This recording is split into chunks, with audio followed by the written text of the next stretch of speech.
Hey everyone, welcome back to our channel. In today's video, I'll show you guys how to download Instagram Lite on your mobile device. Downloading Instagram Lite has many advantages, like it covers less storage, so let's get right into it. First, open Google Play Store on your mobile device.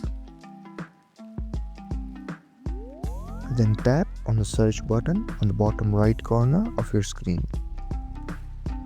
Then go ahead and tap on the search bar at the top of your screen. Then type in Messenger Lite.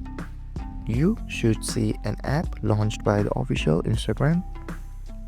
Go ahead and tap on install.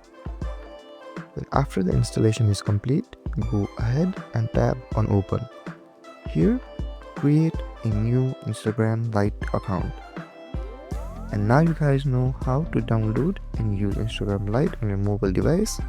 If this video was helpful, don't forget to like, share and subscribe, and comment down below if there is anything else I can help you guys with.